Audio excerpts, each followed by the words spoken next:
श्रीनगर हवाई अड्डे पर सेना के अधिकारी का हंगामा सामने आया। स्पाइस जेट के कर्मचारियों की पिटाई की गई है। पिटाई में एक कर्मचारी बेहोश हो गया। स्पाइस जेट के 4 कर्मचारी गंभीर रूप से घायल हुए हैं। सामान को लेकर दोनों पक्षों में बहस हुई थी। सेना अधिकारी के खिलाफ मामला दर्ज किया गया है। तो श्रीनगर से यह मामला सामने आया है, जहां सेना के अधिकारी का हंगामे वाला वीडियो सामने आया है। स्पाइस जेट के कर्मचारियों की पिटाई की गई है। पिटाई में एक कर्मचारी बताया जा रहा है कि वो बेहोश हो गया था। स्पाइस जेट के 4 कर्मचारी गंभीर रूप से घायल हुए हैं। तो सामान को लेकर बताया जा रहा है कि दोनों पक्षों में झगड़ा हुआ था। तो इस पूरे मामले को लेकर सेना अधिकारी के खिलाफ मामला दर्ज किया गया है।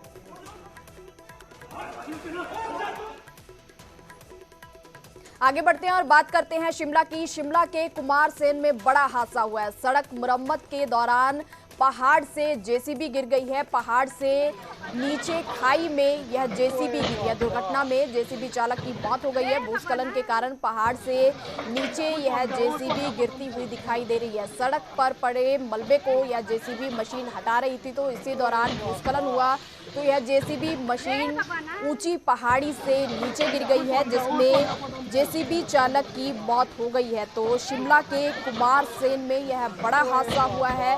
इसकी तस्वीरें भी सामने आई हैं, जहां सड़क पर मुरम्मत के दौरान ये जेसीबी गिरी है। तो बताया जा रहा है कि भूस्खलन के कारण यह जेसीबी नीचे गिरी है। सड़क पर मलबा पड़ा हुआ था, उसको हटाने के लिए जेसीबी मशीन के द्वारा काम किया जा रहा था। तो इस दौरान यह हादसा हुआ है, जिसमें चालक की मौत हो गई है।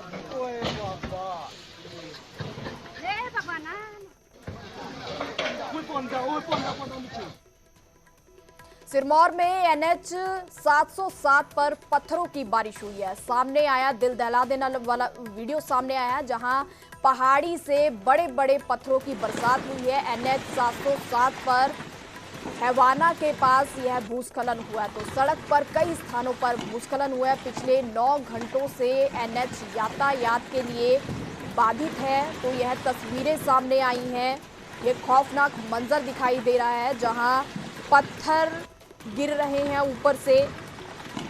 तो लगातार खराब मौसम के चलते हुए कई इलाकों में भारी बारिश भी हो रही है, तो कहीं लैंडस्लाइड की खबरें भी सामने आ रही हैं। तो सिरमौर से यह वीडियो सामने आया है, जहां एनएच 707 में यह लैंडस्लाइड हुआ है। पत्थरों का यह वीडियो सामने आया। पत्थर टूट के नीचे गिर रहे हैं। पहाड़ी से बड़े बड़े पत्थरों की बरसात हो रही है। तो पिछले 9 घंटों से बताया जा रहा है कि एनएच यातायात के लिए बाधित है।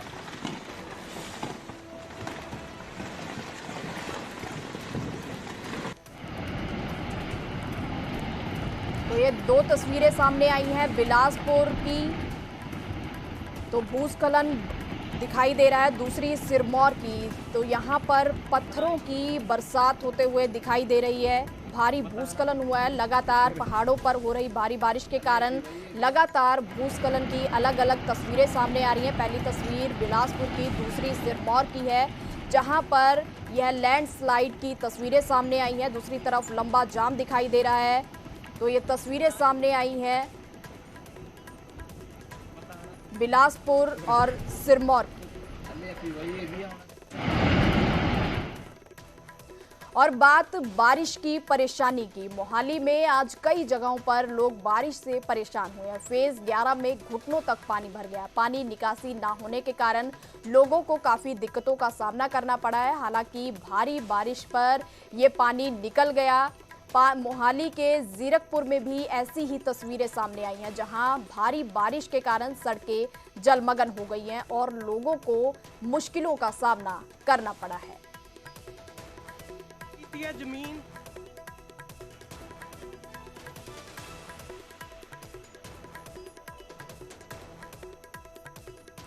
तो ये तस्वीरें सामने आई हैं मोहाली, जीरकपुर और एरो सिटी की।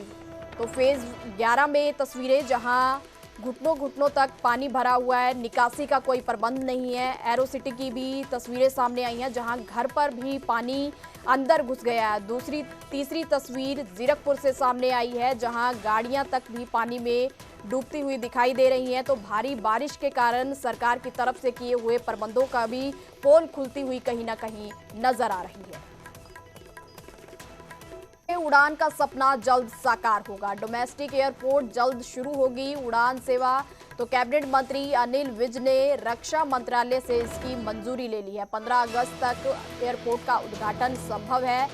रक्षा मंत्री राजनाथ सिंह घरेलू हवाई अड्डे का उद्घाटन करेंगे। मंत्री अनिल विज ने एयरपोर्ट का निरीक्षण किया है और इसके साथ ही अंबाला की जनता का इंतजार खत्म हो जाएगा। लोग अंबाला के घरेलू एयरपोर्ट से उड़ान भर सकेंगे। माननीय रक्षा मंत्री राजनाथ सिंह जी से कुछ दिन पहले मिला था। मैंने उनसे प्रार्थना की थी कि ये जो एयरपोर्ट बना है ये आपने डिफेंस की भूमि हमें दिलवाई, उसी के कारण ये बन पाया, नहीं तो यहाँ पर कोई जमीन ही नहीं थी बनाने के लिए। इसलिए मैं चाहता हूँ कि इसका उद्घाटन आप द्वारा किया जाए। तो उन्होंने सहर्ष उसके लिए स्वीकृति प्रदान कर दी थी, लेकिन बरसात का सीजन आ गया, मैंने उसको परस्यू नहीं किया। अब मैंने रक्षा मंत्री जी को भी पत्र लिखा है और हरियाणा के मुख्यमंत्री जी को भी पत्र लिखा है कि क्योंकि दोनों का होना जरूरी है उद्घाटन के समय, कि वो आपस में बात करके 15 अगस्त के आसपास कोई तिथि तय कर लें ताकि उस दिन इसका उद्घाटन हो सके। एयरपोर्ट पूरी तरह से तैयार है। हमने आज देखा है एविएशन डिपार्टमेंट ने भी अपने यहाँ पे 2 अधिकारियों के ऑर्डर कर दिए हैं। एक तो ज्वाइन कर गए हैं, एक 1-2 दिन में और आ जाएंगे और जल्दी ही सारा स्टाफ उसका आ जाएगा। आगे बढ़ते हैं और बात करते हैं यमुनानगर की, जहां पर पश्चिमी यमुना नहर में 30 गायें डूब गई हैं। नहर में बहने से 2 गायों की मौत हो गई है। 3 गौवंश भी पानी के तेज बहाव में मारे गए हैं। जयधरी गांव के पास यह हादसा हुआ है। ग्रामीणों ने मिलकर कई गांवों की जान बचाई है। रस्सियों की मदद से डूबी गायों को बाहर निकाला गया है। मृत गायों का गड्ढा खोदकर अंतिम संस्कार किया गया है। गांव के पशुपालकों की सभी गायें थी जो इस हादसे का शिकार हुई थी।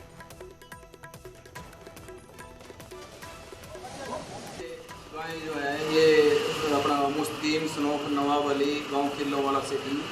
और कितनी गायें थी ये लगभग 30 से 31 गायें, बच्चे और एक सांड खाने में। तो कितनी बची हैं इसमें से? इसमें से लगभग 3 गायां और 3 उनके बच्चे जो थे वो मर गए हैं। बाकी सब गांव वालों के सहयोग से और राहगीरों के सहयोग से उनको निकाल लिया। हाँ, निकाल लिया गया। वहीं मौके पे डायल 112 भी पहुँच गई थी और फायर ब्रिगेड भी थी और सभी गाँव वालों का और राहगीरों का और प्रशासन का बहुत। झज्जर के छुडानी गांव में फसलों पर फिर से बाढ़ का संकट मंडरा रहा है। 40 सालों से डेहरी क्षेत्र की फसलें जलमग्न होती रही हैं। मातन लिंक ड्रेन बनी फिर भी राहत नहीं मिली है। पंपिंग स्टेशन फुल क्षमता में काम नहीं कर रहा है। केसीबी ड्रेन की सफाई ना होने से जल जमाव हो गया। पंपिंग स्टेशन की मोटरें अक्सर बंद रखी जाती हैं। तो बेरी विधानसभा से विधायक रघुवीर कादियान ने भी छुडानी के खेतों और पंपिंग स्टेशन का दौरा किया है। दरअसल ये संकट सिंचाई विभाग की सिविल विंग की लापरवाही का नतीजा है। सिंचाई विभाग की सिविल विंग ने केसीबी ड्रेन की प्रॉपर सफाई नहीं करवाई है और ना ही तटबंधों को बांधने का काम किया है, जिसके कारण केसीबी ड्रेन ओवरफ्लो होकर टूटने की स्थिति में आ जाती है। जिसमें लगभग 700 एकड़ फसल जो हमारी डूबकर बर्बाद हो गई है।